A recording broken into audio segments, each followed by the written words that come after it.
Hello everyone. Today on Political Agenda, Professor Ian Chong joins us again. He returns to the show to talk about Singapore's international relations. And we talked about the past 4 years under Trump, the changing global context in which Singapore operates in, the challenges that we face, and this became quite an expansive conversation about all the challenges that we face domestic and internationally, and actually how they're very closely interrelated. And then we talked about the rise of China in that context, and we finished off by talking about the election of Joe Biden as president and what that means for Singapore. I hope you enjoy the conversation. As always, if you like what we do, if you want to support New Narrative, and we desperately need your support, really need your support, I hope you will join us as a member at newnarrative.com/join, or you can donate at newnarrative.com/donate. Thank you very much. And now, take it away, Subhash. Asia. Please stay where you are. We've come way too far. Where you think that you're gonna go? This is utopia. Please stay where you are. We've come way too far. Where you think that you're gonna go? Ian Chong. Hello, Ian. Welcome back to the show. Hi, thanks for having me back. I'm surprised you decided to do so after the last time. No, it was great. And we had such a good response to it. Definitely, I wanted to have you back. And especially today in the wake of Biden victory in the US presidential elections. I think a lot of people are going to be very curious about what you think what impact that's going to have on Singapore, on the international relations of Southeast Asia, our relationship to the US, and so on. For those of us who are tuning in for me for the first time who didn't hear your previous visits, would you like to just briefly introduce yourself? Oh, sure. So I'm a political scientist. I work on security issues mainly, largely looking at Asia, both Northeast and Southeast Asia, China, US-China relations, Taiwan, Hong Kong, and all my comments only are representative of myself. I don't speak for anybody else or any other entity. Cool. Just for the visually disabled, could you just tell us what you're wearing? So I am wearing a blue short sleeve polo top, and then khaki shorts and white socks. Cool, thank you. And your pronouns are? My pronouns are he, him. Great, thanks, Ian. Okay, so let's start with the status quo, right? How would you describe Trump's policy towards Southeast Asia, if he has one at all? I'm not even sure if he has one, or if he even knows where Southeast Asia is, apart from the fact that we hosted that one summit, right? But what is the current status quo with regards to China, Southeast Asia, Singapore in particular, of course, and the US? So whatever Trump thinks or does not think, there's a Trump administration foreign policy. And there it does take Southeast Asia into account. It sees Southeast Asia as a site where it contests with the PRC, a site where it believes disputes that are salient to U.S. interests exist. So in particular, the South China Sea and freedom of navigation in the South China Sea. And in addition to that, there's also the question of its alliance and partnership relations. So we may think when that comes in, maybe it's Thailand or the Philippines, which are formal treaty allies, but we know that the cooperation with them have not been as close, and there's been more tension in the relationship in recent years. Where it's actually really important is if you think about the main US strategic relationships. So these are the allies in Japan and South Korea. They are major trading nations. They depend significantly on imports of energy. Where do those imports of energy have to go through? The South China Sea. So one of the reasons for the US being so forward on the South China Sea is that it needs to show its allies that it has their back, right? Otherwise, there will be a lot more doubt. Why would we want to maintain this alliance relationship with the U.S.? And of course, Taiwan is the same thing. Taiwan borders the South China Sea. They're not a formal treaty ally, but under the Taiwan Relations Act, its security is, in the words of the Act, of grave concern to the U.S. So in that sense, Taiwan also being a trading nation, also being a net energy importer, also needs access to the South China Sea. In addition to, of course, Taiwan's own very tumultuous relationship with China.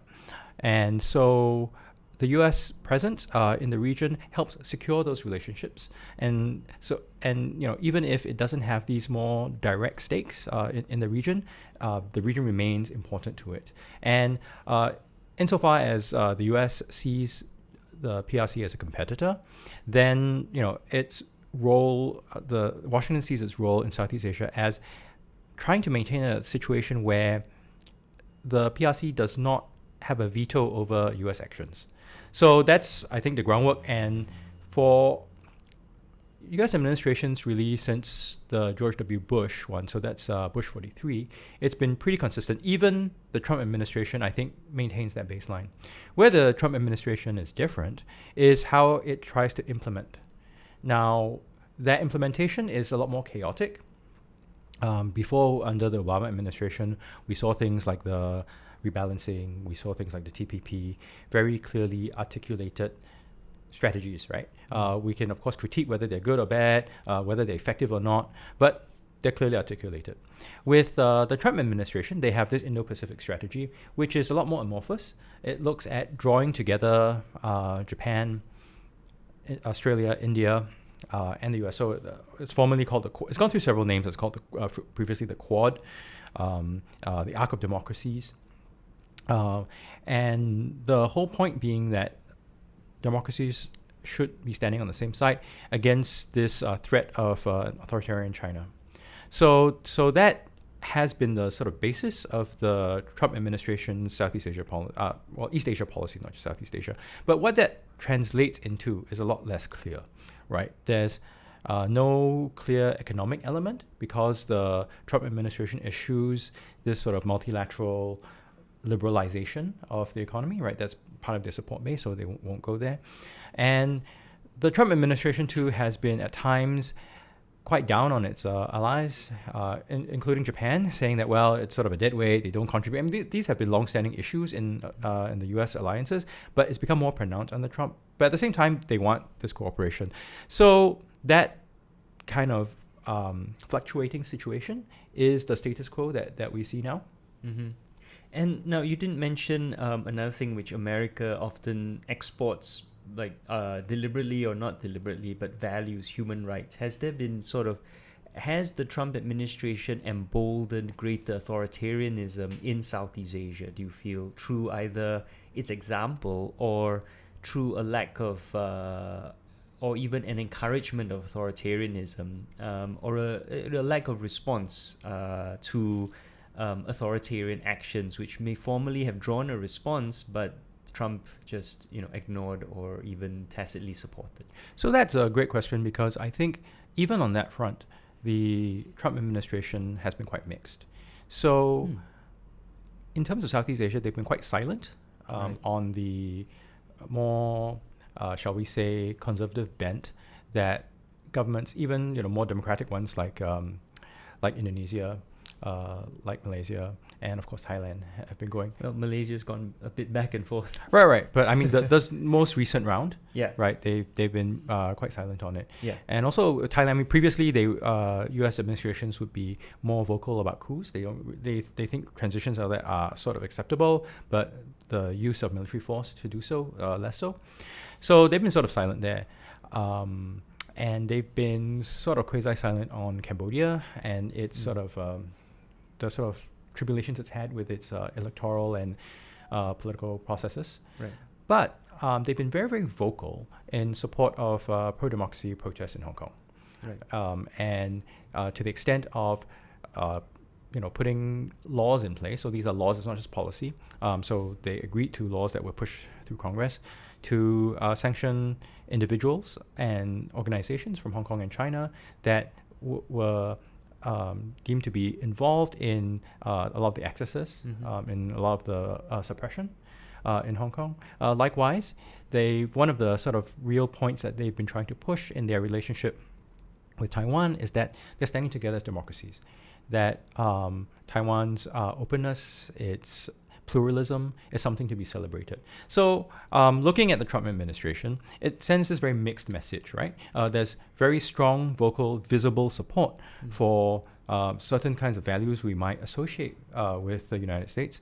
And at the same time, this sort of silence that's almost complicit, right, with regard to some of the excesses that we see elsewhere in Southeast Asia. But the common theme there is China. So how much of this is really a strategic rivalry with China aimed at weakening China via Hong Kong, via Taiwan, right, and then supporting allies around China in South Korea and Japan, versus Southeast Asia, where authoritarianism has occurred and the Trump turns a blind eye because it's not seen as being directly impactful on China. So how much of it is China and how much of it is the values itself?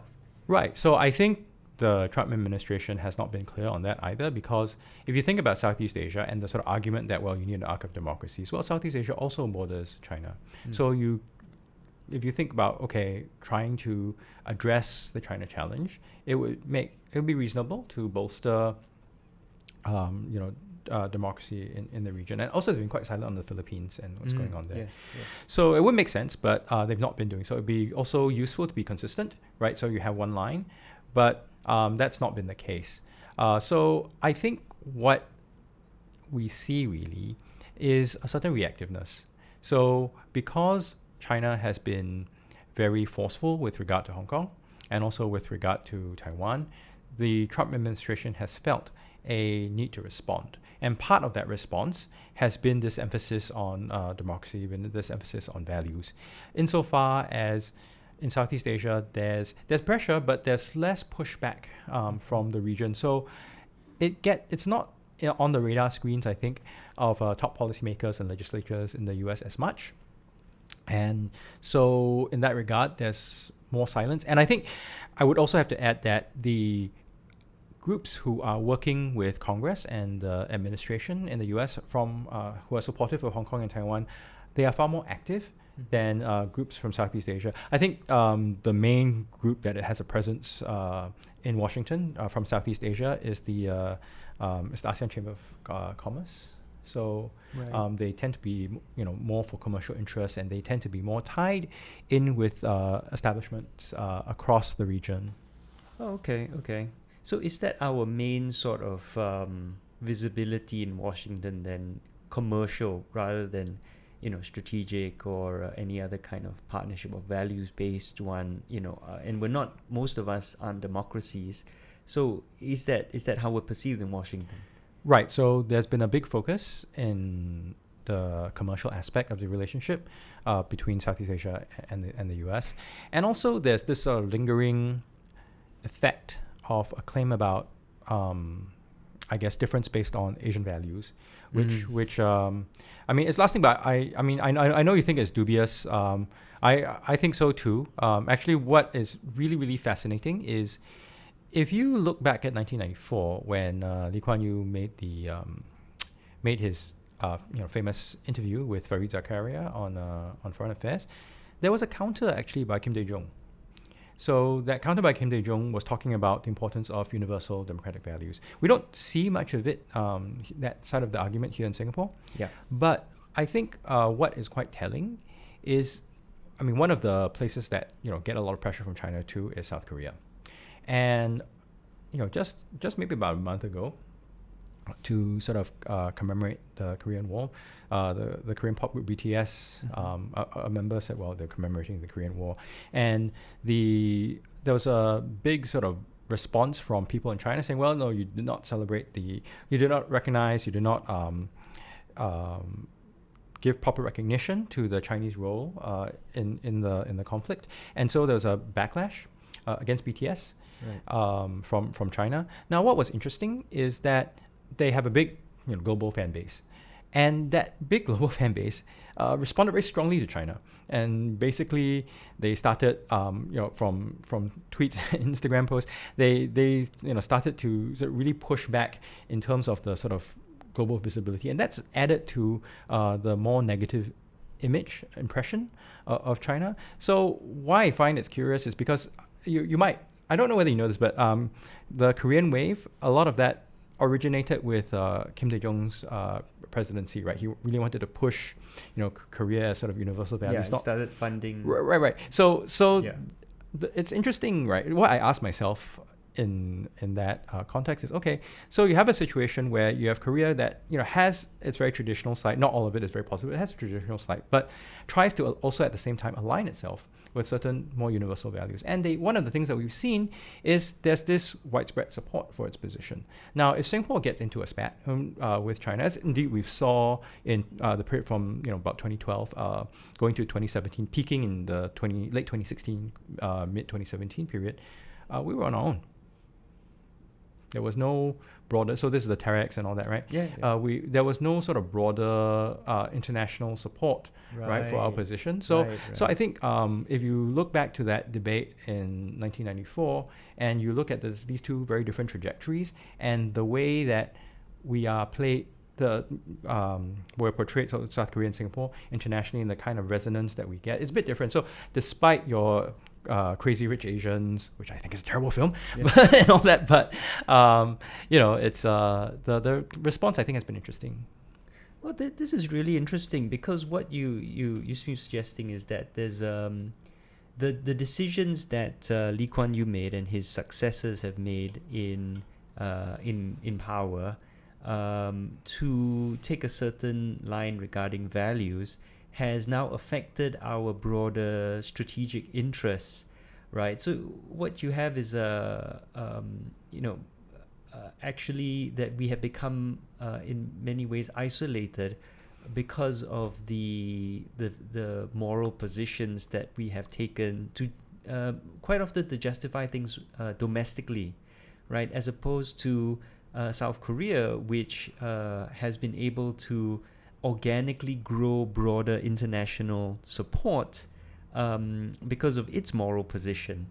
And I don't think I've ever, thought of this before or seen this argument made, but this is actually really interesting when you consider how our government talks about these, really Asian values, and these other very authoritarian values is very important to us and our security.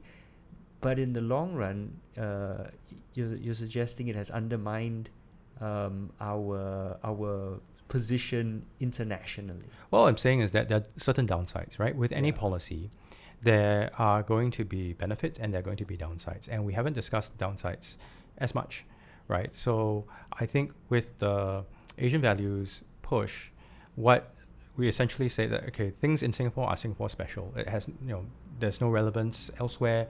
There's very little that we can take from other experiences. So that's fine. I think that position suggests that everything that happens domestically, we own it. Whatever actions we take, we own it. That's fine.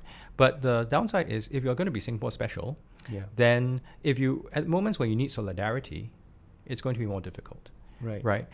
So South Korea took a different tack. And interestingly, that's also the tack that Taiwan has taken because of their global isolation, diplomatically at least. So they've been stressing, they're progressive, they are liberal. And that's been a big push, in their foreign policy across successive administrations. And that's one of the reasons why they seem to be able to get continued support, right, despite their diplomatic isolation. So I guess what I'm trying to say here is, yes, Asian values, I can see the rationale behind it if we're sort of immoral about it.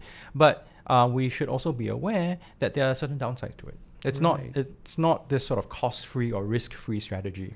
Right, and the whole policy of non-interference as well, I'm assuming is wrapped up in that you don't comment on other countries, you don't quote-unquote interfere or intervene in their politics. But it works both ways, because if you're saying we should all be isolated from each other, then when you need help, we're also isolated from each other. Whereas if you're a country which argues for common cause, common values, a certain universal set of human rights, then in times of crisis, you can call upon that. Right. I think also the whole interference argument sometimes is couched in ways that is too stark. It's not a clear-cut answer. It never has been. So foreign intervention is one of the things I work on. And of course, it has a big downside. It gives excuse for colonialism in its various colors. It gives rise to things like in Iraq and Afghanistan, clearly egregious and over the top. Yes. Right? But at the same time, if you see sort of common cause, that does provide support. That means that you are constraining yourself to certain kinds of action that may mean you need to hold on to certain universal principles, like say, okay, you're not going to be excessive in terms of the way that you treat your citizens. You may have to uphold certain more universal ideas about rights. Now, and also the reality is that we're all somewhere in between, because even if you look at a place like Singapore, multinational corporations have a lot of clout. They sit on things like the National Wages Council, right? Yeah. So there is external interference. When you look at things like these business associations, you have foreign multinationals who are members. I actually think that's fine. I'm not making an argument that they shouldn't be there. But what I'm saying is there is going to be foreign influence if we're going to be international, unless you're going to be like North Korea. Yeah. Right? So the question is not about whether you have foreign interference or not, but how you regulate it, how you think through what kind of interference you find is acceptable, what is less so, how you regulate and monitor these kinds of things, which is not something we've had a more open discussion about. Yeah.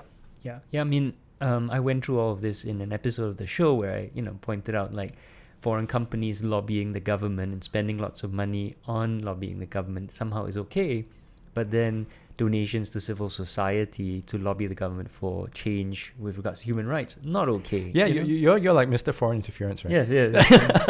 Yes. Amin Shanmugam has specifically talked about a law against foreign interference, and then talked about specifically TOC, the Online Citizen Asia, and New Narrative. Mm-hmm. So I feel very much ground zero.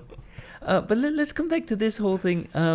This conversation has taken a very interesting turn, which I did not expect.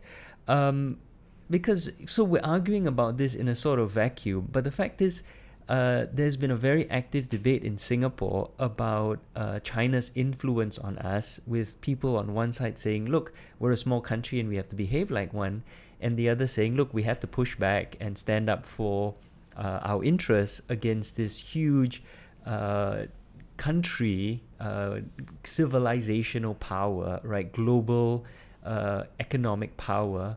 And so in the context of that, right, where China's influence on us is undeniable, not just economically, not just strategically, politically, but culturally, right? We have a lot of people who consume Chinese media and who continue to live and speak primarily in Chinese. And so, naturally end up consuming a lot more that comes out of China. So in that context, right, how does that modify what you're saying? So I would qualify what you said a little bit. So a lot of the media that we consume is in Mandarin. Yeah. There are other Sinophone languages, Yeah. right, like Hokkien and Cantonese that are prevalent elsewhere. The Mandarin language productions that come out of China, and some of the sort of pro-Beijing Mandarin language media from Taiwan, what they do push is this idea of a greater China, of a greater cultural similarity that dovetails with an expectation of political sympathy. Now, that has been something that has become more evident really since the late 2000s, but particularly after Secretary General Xi Jinping took power. He has put the United Front Work Department that does a lot of this sort of work, external work. He's raised their provenance. He's put the Overseas Chinese Affairs Bureau under the United Front Work Department, as well as the Religious Affairs Bureau. And when they do their external outreach work, this certainly comes up. And places from Germany through Sweden to the UK, Australia, Canada have been reporting, also New Zealand have been reporting that there have been efforts at influencing local politics, influencing and perhaps activating the local ethnic Chinese population. Taiwan has reported this as well. And where I'm going with this is, so if this is a global push by Beijing, it would be, I think, very strange if Singapore is exempted, right? And what we do see is that, at least from the Taiwan side, as they've been trying to look at some of the disinformation that they've been receiving, they've looked at content farms. So there are two reports, actually three. One by the reporter, I think a couple by the Newslands, and one by Commonwealth, that sort of trace back some of these content farms to places, to entities located in Malaysia that have operations in Singapore too. So I mean, you can look up these reports, and they push out disinformation, including around the coronavirus. So the point being that this foreign influence stuff in the media is all around, and for Singapore, I think, as I said earlier, it's important for us to recognize where our interests lie and where we want to be and how we want to regulate this sort of interaction. So that's not a conversation we've really had. And at the same time, I think there's the question of, how accepting we are going to be of these sorts of influences. And again, there's been a lot of focus on Soros, etc., but far less on the sort of Chinese aspect of it, which frankly, I find a little bit surprising, but we have what we have. But you see my broader point with this question, right? Is there any point asserting, Asian values and non-interference in an age where those Asian values can also be turned around and used against you, and also interference is happening whether you like it or not? So in order to hedge against that, I would think, and maybe I definitely am biased here, but it would be better to move towards a certain position of universal human rights and shared interests that would, give us greater international solidarity and act as a buttress against these, the existing attempt, the existence of these forces.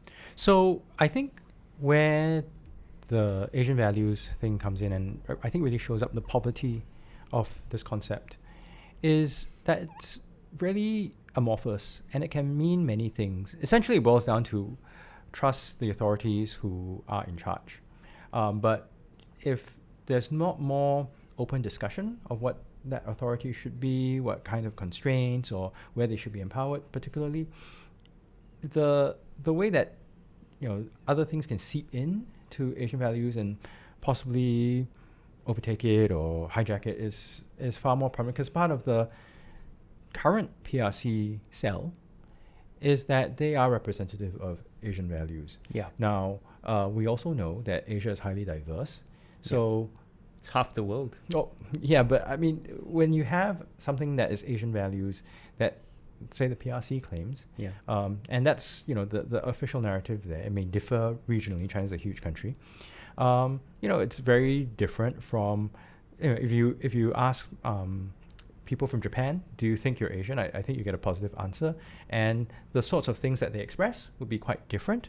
And so too, you run from Northeast Asia all the way to Southeast Asia, and of course Indonesia, as you know, is highly diverse. So if we're all going to be Asian values and we're all going to be highly different, so where does it come to? It may mean everything and nothing. And I think that whole Asian values stuff may have served a certain purpose in the 90s, but we do have to ask ourselves that in today's world, where there is pressure coming from multiple directions, including China, including the United States, where should we stand?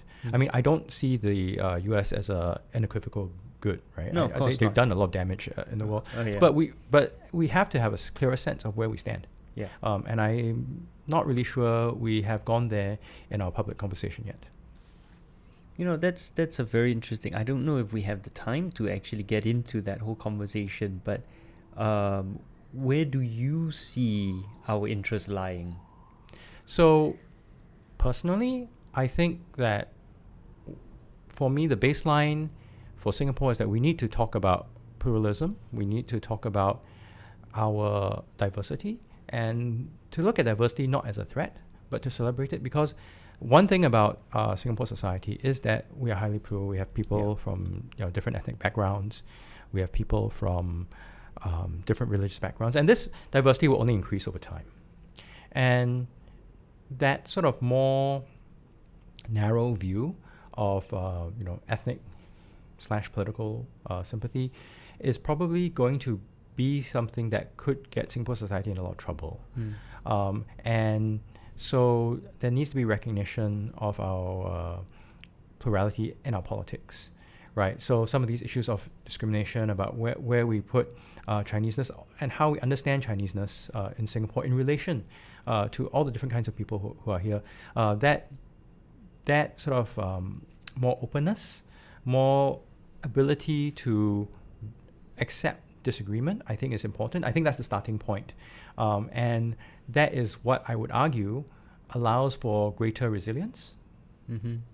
And then what I'm really getting is also there's a direct link between how you act and your values domestically and then your position, your role, your interests internationally. Because it's very easy, and I think often we think about these as separate things, right? Singapore can do one thing domestically and another thing internationally. But what you're suggesting, and the way this conversation is going, seems to suggest that it's all interrelated, that if we want to promote certain principles that help us internationally, we have to live up to those principles, and they have to be part of our conversation domestically as well. Right. So I think one thing we see politicians do is that they can be hypocritical. That's something we associate with being politicians, but there's a cost to it, right? Yeah. So yes, I can certainly see the short-term gain, and this is not Singapore specific. Yeah, of course not. So if you look at, the U.S. government across successive administrations, they often do one thing domestically and another externally, and of course they're criticized for it, right? And that is detrimental to their message. But of course they're a superpower, so they get away or can get away with a lot of things that small states cannot. So in our case, we do want to think about how do we want to position ourselves internationally and where can we get support for it. And I think looking just at the commercial interests may not be sufficient, because the thing with money is that businesses will go where the money is, and that can fluctuate a lot more. And what fluctuates perhaps a little bit less if there's a certain consistency in the sort of civic values that a society holds. Yeah, it often feels like, at least domestically, what we're told is a very transactional approach to Singapore, especially commercially. Like Singapore has to just be cheaper and cheaper and cheaper, and you never think about all the other things that come with why people choose to, maybe invest in Singapore, come to Singapore. I suppose sometimes the government talks about political stability, but there are so many other intangible reasons why someone would choose to move here or a company would choose to invest here. And I don't think we talk about those at all. Right. I mean, there are other reasons why business decisions and other personal decisions get made, right? So, for instance, you may opt for a product that has a clearer supply chain, that's a greener supply chain, because you think it's more sustainable. You may be willing to pay a little bit more for that. So that's certainly an area to go for. It's not necessarily just being cheaper. You may think that on the supply chain issue that you want to have products that don't have links with sweatshops, right? So that's another position that may be important to have. And I mean, these are sort of more intangible things that also come together with business decisions more and more. I wouldn't I'd be the first to say that I wouldn't trust businesses either, but the thing is, this is where the public pressure comes, right? How would people trust the a claim made by a state? Well, if it's evident that the state itself is held to account to the same standards, if the state then also holds others to the same standards. So I think that element is but less talked about. I mean, in some degree, we discuss rule of law in Singapore, but at least in the discussions that I've seen in terms of rule of law, or at least my reading of it, is one that emphasizes the concept, but we don't have a further discussion about how the concept about rule of law, restraint on power, restraint on authority, how that percolates down to daily practice. So that's something I suppose to look forward to. Right. Yeah, I mean, speaking personally, I pretty much decided I've got to move closer to home in the future. But the question is, since I can't work in Singapore, where do I go? and I'm not thinking about so much of where has the lowest taxes, but where has freedom of speech, right? Is there a campus in Southeast Asia which protects those freedoms? Is there somewhere with a vibrant civil society, right? Is there somewhere where there is diverse culture and interesting, culturally, you can lead a very a life that allows you to consume a lot of interesting culture, for example, a lot of these things, green spaces, right? So Right. yeah, and Singapore fails on all those. Well, those I don't know. I mean, regards. I would add something that's more Yeah. practical to it, because Yeah. in Singapore we like to talk about practicalities, right? A place that is more accommodating is also one that is more able to deal with differences. Yeah. And I think for Singapore, I've talked about how we face these multiple pressures coming from different directions and pulling in different directions, and also having a society that's highly diverse. Now, in order for us to navigate our way through it, I don't think it's about being rigid, right? It's about Yeah. being flexible enough, being able to accommodate, and that sort of openness that you're talking about, that allows, right? That's one of those things that help undergird Yeah. that sort of openness and resilience over time. But of course, I also understand that in Singapore sometimes we are comfortable with more control, and letting go of control is always very it feels very uneasy. But I don't know. I mean, it's something that we probably have to talk about as a society. That may be where we need to go in order to ensure our future in a world that pulls in so many different directions. Yeah. And I think ultimately that's the most important thing. We don't have these conversations. We don't have the opportunity to have these conversations. Our government doesn't want us to have these conversations a lot of time. But you've made a very powerful point here that what we do domestically does reflect internationally. We don't think about that, and it's very difficult to want something internationally and then deny that thing domestically, or behave in such a way where one undermines the other. Okay, so let's move on. And I think another sort of conception that I've heard is this argument that Trump has actually been good for Southeast Asia or the countries around China because he is very realistic and clear-eyed about the dangers of a resurgent China. How do you feel about that argument? So I think it's also important to pass that out, meaning to say that you can recognize a problem. That doesn't mean that you have the solutions. Right. They're two different, very different kinds of things. Yeah. So I think where the Trump administration has gone is to be more openly wary about China. And I wouldn't say that they are an outlier. We've started seeing this movement, I would argue, in the later half of the of Bush 43's administration, when they were starting to get more involved in Asia, including Southeast Asia.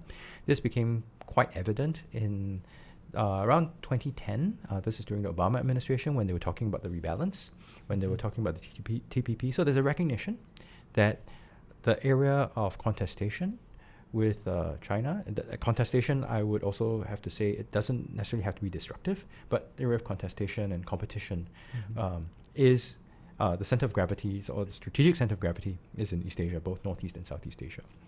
Now, where the Trump administration has gone is that it's departed from previous Republican and Democrat administrations in emphasizing, in the degree that it's emphasized unilateral action, right? In the degree that it's emphasized confrontation with China, and also allowed for friction with its friends and allies in the region, right? So I talked earlier about the sort of alliance questions with Japan and so on, and also with South Korea, talked about removing troops and all that. So that kind of a situation, oddly, it's highly unstable, it's highly unpredictable, and for I think a lot of leaders in the region, we don't like that unpredictability, and so I understand the apprehension, but it's done, I suppose, one sort of positive thing. It's drawn the attention of Beijing towards Washington. And what that means is that Beijing has less time and energy to, pressure the region more, and it has actually an incentive to try to be nice to its neighbors, right? Taiwan being an exception because China just sees it as an anomaly that has to be quashed. But the rest of the region, right, because China hopes that it has a more secure backyard as it deals with the US challenge, it has an incentive, right, to work and play well with its neighbors. So in that sense, the greater friction between Washington and Beijing gives regional states some space, right? It gives us an opportunity to hide.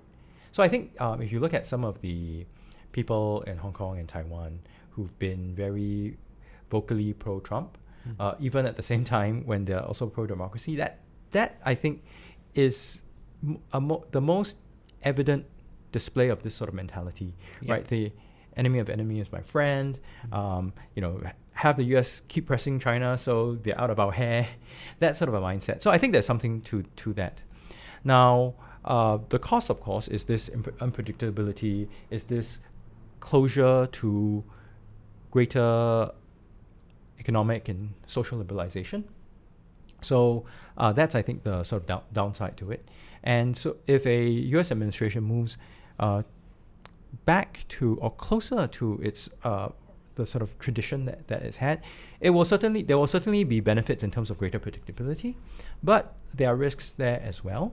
And in particular, as we've heard both Biden and his advisors talk about, they want more multilateralism. They want to work with allies a lot more. They want to work a lot more through international organizations. Now think about what that means. Play that out, right? It means to say that and I think it's highly probable that the contestation between the US and China will continue. They want to work with allies and partners on that contestation. They want to, if they want to work in response to China in international organizations, often these organizations are, one country, one vote. They need to lobby and get others on board. What that means then is it creates a situation where countries in Southeast Asia, and we all choose differently based on our interests, but we have a situation where you're asked to show more initiative. You're asked to demonstrate that you're on board with this liberal international order. Now, whatever you choose, that could, because it's something that the US is pushing, it could create an impression in Beijing that you're siding with the US. Right? And that could bring on repercussions such as the punishment on Australia that we're seeing currently. Right. It could also create a situation where if the US at the same time feels that you're just sort of going through the motions and not being really up to supporting its position, it could elicit more pressure from Washington. Right. So we could end up in a situation in Southeast Asia where we are more caught in between. The space for maneuver is actually far less. You could upset either Beijing or Washington or both at the same time. And this gets back right to this long-standing policy in Singapore, but also in Southeast Asia as well, about not choosing sides. I mean, I would say that not choosing sides for different countries is very different because, based on what their concerns are. But that not choosing sides argument rests on a certain assumption. And we have to question how far that assumption holds. And this assumption is that there are deep and significant overlapping interests between Washington and Beijing. Insofar as that exists, it gives us a lot of space for maneuver. It gives us a lot of flexibility. To the extent that the overlap is shrinking, it means that the options of not choosing sides become far fewer. And also, it may come to a point where the not choosing side option is actually more costly. Yeah. So it's these are sort of possibilities that are out there, and we've not really had a very good conversation about it across Southeast Asia, not just in Singapore, because I think we need to think about how to position ourselves, when and if tensions get worse, and there's been some effort through ASEAN and all that, but because ASEAN is so divided today, there's been very little practical movement. There have been some op-eds by friends of mine, both in Singapore and elsewhere, saying that, oh, well, when the time comes, we may have to choose, but we will choose in a way that's advantageous to Singapore. Yes, everyone would like to have their cake and eat it too. I would like that too. Yes. But the thing is, the situation may not allow us to have this sort of happy, optimal outcome. And so the conditions under which we have to make tough decisions, that's not something that is as openly discussed yet. And I think it's something, these sorts of decisions need to come from some sort of social understanding. It can't be some people sitting in a closed back room somewhere making decisions on everyone else's behalf. Because if that happens, sometimes what you could get is a lot more tension domestically. So we've seen popular backlash, not in Singapore, but actually Trumpism is a good example of this. This belief, right, that a lot of decisions get made in back rooms in Washington, and it leaves people, and you can get a popular backlash. So if we want to avoid that sort of an outcome across Southeast Asia, there needs to be more open and inclusive conversation about where we want to go and how to get there. This is very interesting because, again, this is a sort of contradiction that you're raising where, on the one hand, if you want an international rules-based regime, you talk about international law in as much as it exists, multilateralism, right? This constrains the big countries, the big players, the powerful players to these rules. You then have to step up, you have to make your position clear, you have to put in effort, and you have to participate, and you may even have to pick sides. Whereas if you want to escape from or not do all of that, which requires so much time and effort and energy, and you want to remain a lot more vague and amorphous, you're ceding power to these big players, loosening restrictions on them, allowing them to act more unilaterally, which can work to your benefit if you get someone like Trump. Well, Trump is good. So sometimes it works to your benefit. You need both. You need both Trump and Xi at the same time. Yes. Yes. But the thing is that there's a certain arbitrariness and chance there, right? You cannot expect that the sort of there'll be a happy intersection all the time. Yeah. So we are sort of playing on this hope that things will work out that way. But I mean, I don't know. I mean, it's useful, I think, to run through the risks. Yeah. Which we don't do as much in Singapore. I mean, it should apply to the full range of policies, but including foreign policy, foreign security policy. And then also this comes back to your earlier point, because can you argue for a sort of international rules-based regime to constrain the powerful internationally, and then domestically don't have a rules-based regime which constrains the powerful, and a government which asserts the right to act with greater arbitrariness, in the interest of what it sees as overall benefit for all, right? And that contradiction then undermines your position, if you then want to argue for it internationally.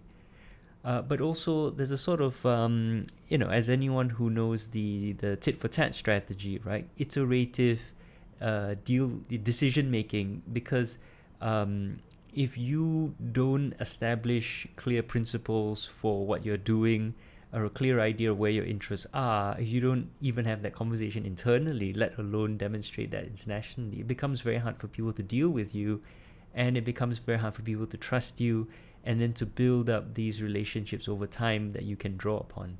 So it seems like we're lacking a lot of these things. We don't have clarity internally, and we therefore can't display these, and do this sort of iterative trust building internationally.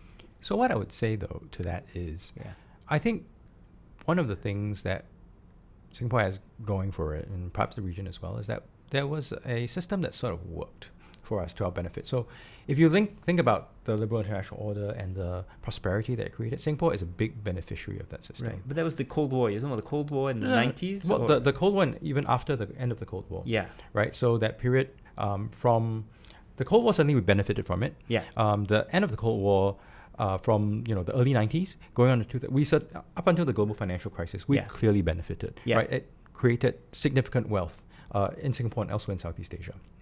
Now, that success, I think, has created a understanding that, look, these things work for us.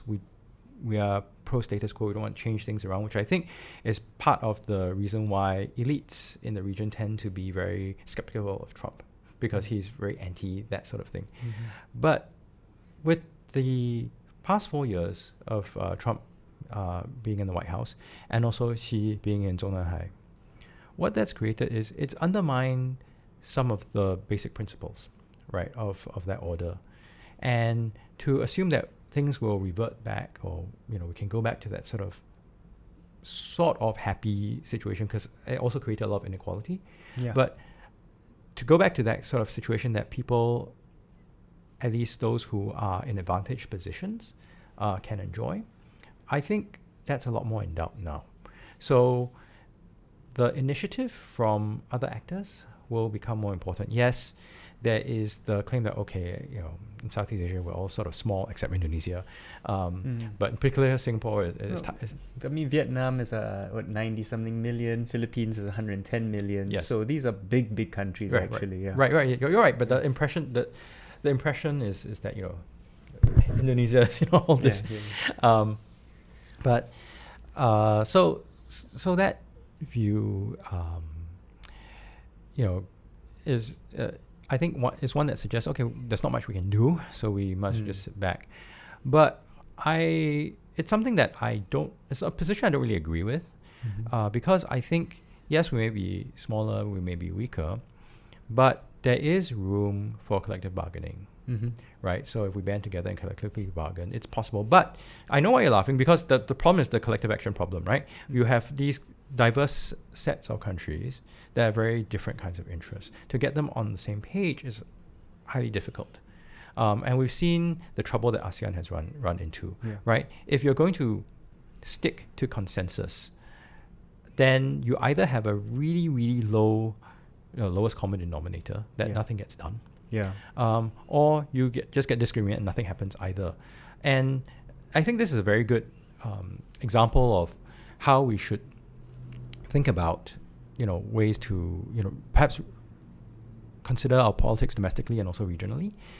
Is ASEAN, I think, had its role and its function, but we may be at a time when that function needs to be looked at again. Why I say that because this whole consensus, remember, consensus means that everyone has to agree. Yeah. Every single actor has a veto. Yeah. Right? If you get just one actor that says no, nothing can go forward. Yeah. Right? So that made a lot of sense in ASEAN's early days, because these are countries with some animosity and tension to each other. So if you slow things down, right, you emphasize non-interference because of confrontation and all that, right? Yeah. So you emphasize non-interference, you emphasize autonomy for the different actors, you talk about getting consensus. It makes a whole lot of sense because you're trying to dampen things down, you're trying to slow things down, right? And you want to decrease tension. Yeah, it makes a lot of sense from the 60s and 70s going forward. But by that same token, when you want initiative, well, the ability and mechanisms that slow things down and cool things down, and that doesn't work for initiative, right? For initiative, you need to bring various sides together, and ASEAN, I think, is a little bit of a victim of its own success, right? So that the success it had to cool things down has meant that at a time when it's become more diverse, ASEAN in its original form was a bunch of anti-communist, authoritarian, developmentalist regimes, right? And so they had a lot of commonality. Come the 90s with expansion and also with democratization, that sort of commonality has been eroded. Right. So to bring this more diverse group of actors together, based on this old sort of operating system, shall we say, creates runs into far more obstacles. Yeah. So this issue of ASEAN reform has come about, and it's not gone anywhere basically, because I think there's no political will. I think everyone recognizes that there's some need to get over the collective action problem. From the 90s, there have been talk about, well, maybe we want to move to a supermajority kind of decision making. Maybe we want to move to some sort of two-track ASEAN. There are a variety of options on the table, none of which have been seriously taken on, because I think there's no political will to do so. And part of the reason is because regional governments don't want to have some supranational entity lord over them. And if you think about a lot of the discussions, they say, well, we don't want to end up like the European Union, where the European Commission and the European Court of Justice has a lot of say, where there's a European Central Bank. We don't want to go there. But I think that's a bit of a false argument. Yes, the EU may be, where we don't have to go all the way there. Yeah. But I think that reticence from a sense of apprehension towards a curtailment of autonomy, towards a concern about perhaps there may be more intervention, that is what's stopping us from going forward. Because, if you think about it, right, a lot of things we have to deal with in ASEAN, but also have to do with intervention, in the sense that you want to look at illegal trafficking of persons. Mm-hmm. Well, that you start from agents and traffickers inside a country, their networks going outside, and then going to the recipient country. The same thing when you think about transboundary haze. So this is one of my favorite examples because it really shows how tightly things are wound up. You have, of course, the fires in Indonesia, and so often people in Singapore and Malaysia will point their fingers at Indonesia and say, look, you're not dealing with your domestic environmental issues. And then Indonesia says, well, yes, but these companies, they are Malaysian, and guess what? It's Singaporean banks who are financing them. Yeah. And so it goes into this sort of circular finger pointing exercise, which suggests that actually we may need to look at more serious cross-border kinds of coordination that, frankly, regional governments are not ready for. Yeah. Well, the other reason I was laughing earlier was because you said collective bargaining. Of course, domestically, again, coming back to this theme, which is, emerging, is like domestically collective bargaining is not something we really encourage in Singapore. Come on, the NTUC stands for... why are you laughing at NTUC? Man. Right. Yes, of course. Whose Secretary General sits in, or used to sit in the cabinet, and is still very much represented among the elites and elite decision making. Hey, tripartism all the way. But it's just. I find your lack of faith disturbing.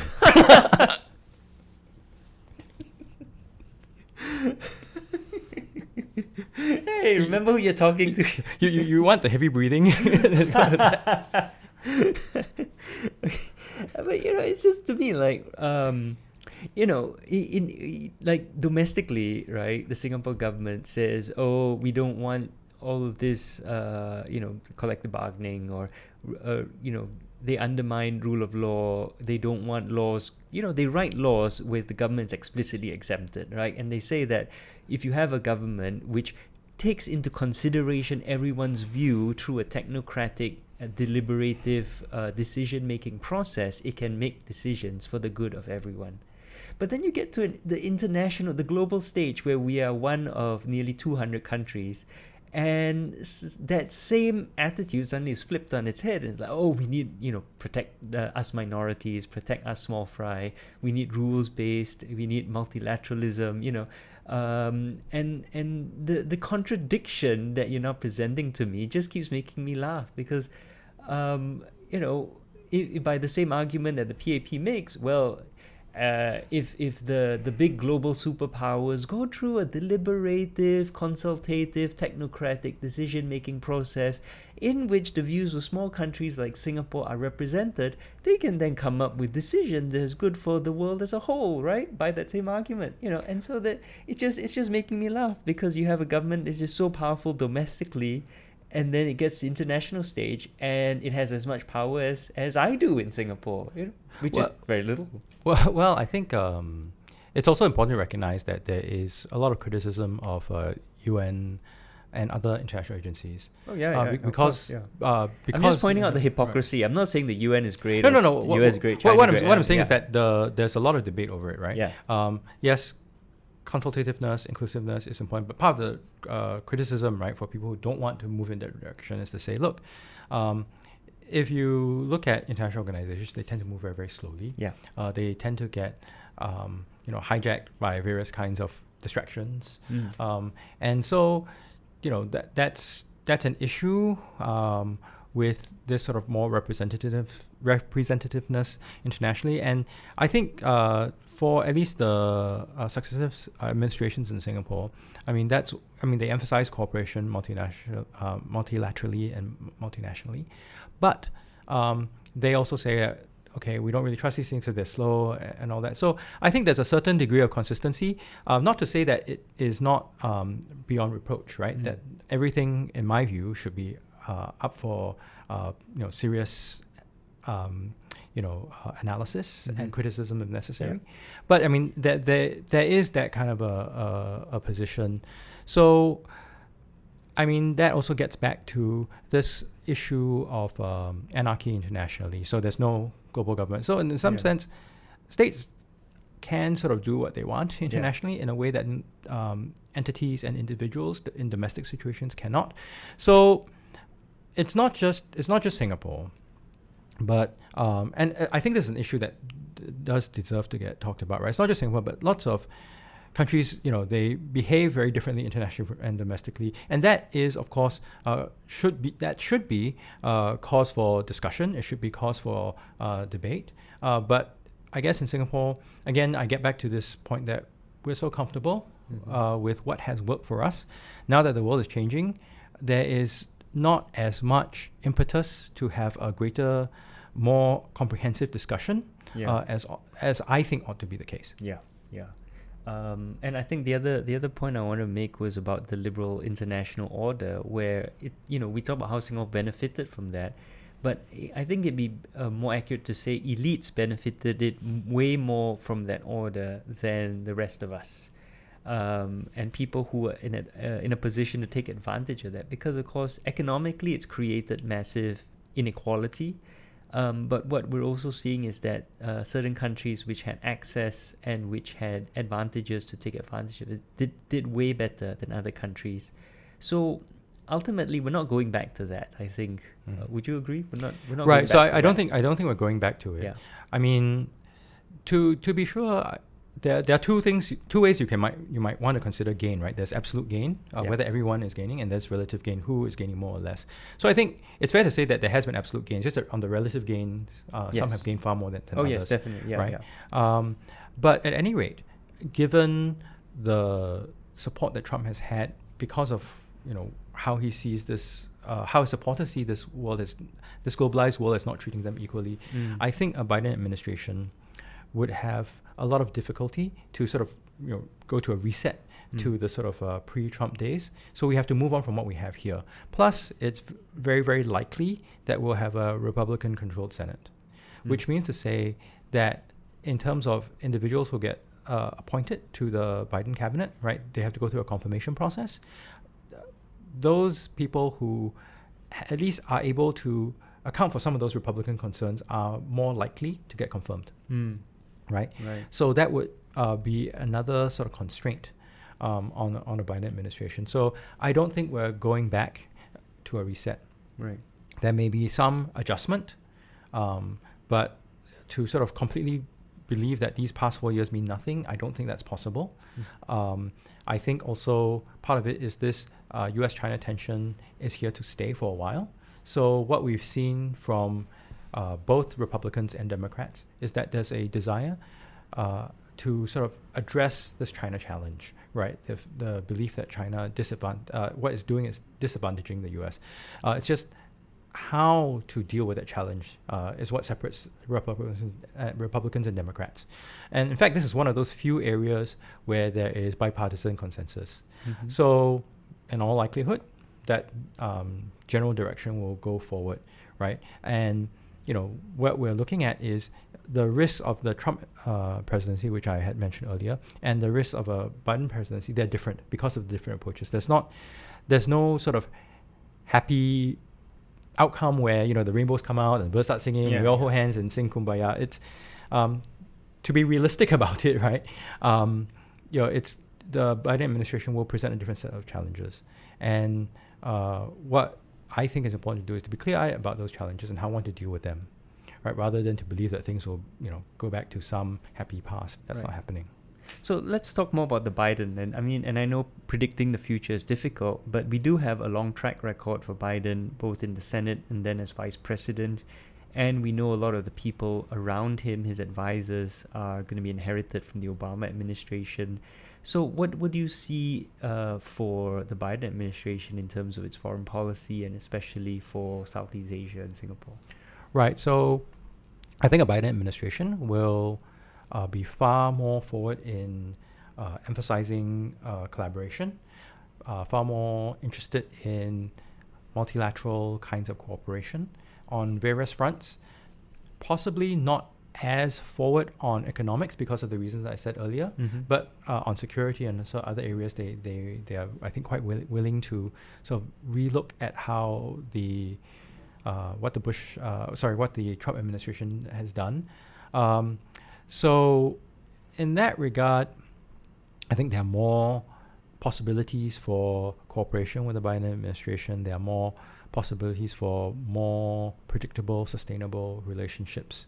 But that having been said, right, in Southeast Asia, we do have to be mindful about how much we want to emphasize and go with these relationships, because there is the potential of blowback from the PRC if they feel that we are helping to contain China, that kind of thing. So it's going to be complicated. It always is, and I mean, this is a time during this transition phase where I think two things need to be happening, and some of which probably are, is to sort of sound out what is going on in Washington, and the other is to figure out what we want to do here in this region, because it's interactive. We are far less powerful than the US, clearly, but it doesn't mean that we have no say. Yeah. Right. So if we have some voice opportunities, what is it that we want to say? What is it that we want to get on the table? That I think needs to be done, and it's not being talked about as much. And I think there's something to be said about the recycling of Obama administration people, because this is a source of some apprehension in the region, because there's a view that the Obama administration was too soft on issues dealing with Chinese pressure. So we got the reclamation and the fortification of the features in the South China Sea, even though Xi Jinping had told Obama that he was going to militarize these things. So, it's a view that, okay, so Obama and his people were had, right? Yeah. So there's that sort of view that, okay, well, these guys, maybe, we don't want to trust that they will cave too easily. Yeah. But I think the apprehension aside, what I mentioned about the Senate, what I had mentioned about the general bipartisan understanding of what to do with China will mean that the set of options that these people that Biden will bring in will look quite different from the Obama administration, even though there are faces that we've seen before. In general, I mean, there are some people who are seen to be generally very soft on foreign policy issues, and others that are seen to be very hawkish. But I think if you sort of disregard the two extremes, by and large, the people that will be going into a Biden administration are likely to be people who will sort of read what they can do politically. I mean, sometimes in Singapore we forget that it's not just the technocratic stuff. Yeah. It's what you can achieve politically, and what there's political appetite and will for. So given those considerations and the current U.S. context, the way that the U.S. currently sees China and East Asia, I think there will be some fortitude to the U.S. position in the region. The question is whether that kind of fortitude is something we can accept, something we can live with, or something that we need to, push back in the region. So this is why I said that sort of trying to figure out what may be going on is important. Right. Hey, I think I think we're out of time, and you probably have to go soon. So I think if I can sum up, it really seems like the most important thing is really that we actually need to start by having a lot of domestic conversations about what our interests are, and who we want to be, who our allies are, who what are the important issues that we are facing. So all these very important and deep-seated questions need to be asked domestically before we can have any real clarity as to our position internationally, right? And it seems like, and I think we're not alone here. We haven't really had a very clear international foreign policy for a long time. And part of this is because we're not having these conversations internally, and part of it is because we used to have, someone like Lee Kuan Yew who simply imposed his will on what the policies were, and so we haven't had the opportunity in a long time. And now that he's gone, there's been no new voice to impose them, and we don't have anything to sort of replace that. I think I'll add on to it is, remember what I said about how ASEAN used to be a group of authoritarian, anti-communist, conservative, developmentalist regimes. Yeah. Now, what we also have, what we had then were you can criticize these regimes for the human rights violations, but at least that commonality allowed them to take more initiative. Now, Singapore, I think, if we need to work with our neighbors, I'm a big believer in working with our neighbors, but I just also am appreciative of the fact that it's going to be very, very difficult because we run down this the Philippines, with the Duterte administration is in a lot of flux. The Thais, again, because of their domestic travails, they don't have a clear direction. They need to figure out what they want domestically first. The same thing with our Malaysian friends. And I think you can make a similar argument about our Indonesian friends. I mean, they have a little bit more clarity, and they are quite adamant about their active dan bebas policy, so free and active policy.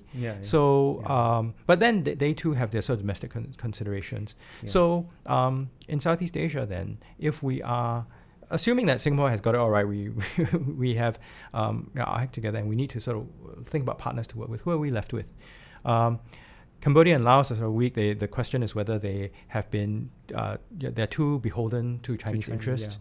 Maybe Vietnam, but again, Vietnam too has its issues with its communist authoritarian regime, and so when talking about this sort of collective bargaining and working collectively, maybe we also have to think about working with extra-regional partners. I wouldn't rule it out, and I don't think it's mutually exclusive, but that sort of broad thinking, I think, is something that I'm really looking forward to seeing in Singapore, but I have not observed as yet. And to add on to your point, right, it's not just that all these countries were on the same page, and of course there were fewer countries in ASEAN during the Cold War. It's that they were very authoritarian and led by often men with a very singular vision who could get together and make these decisions. So, Suharto, Lee Kuan Yew, Marcos, Mahathir, right? They could just get together and decide for their countries.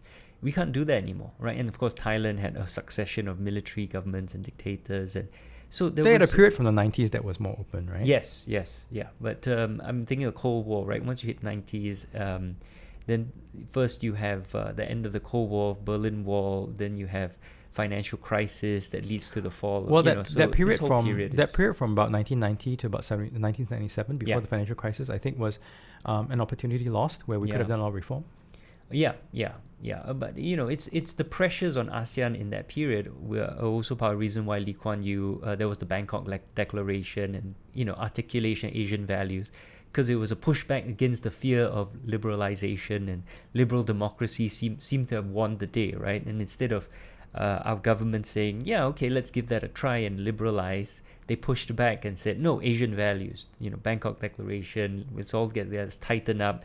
And domestically, of course, you have the Singapore story, attempts to justify authoritarianism through a very distorted view of history, and then, of course, that all falls apart for many countries with the financial crisis, which shows the hollowness of that.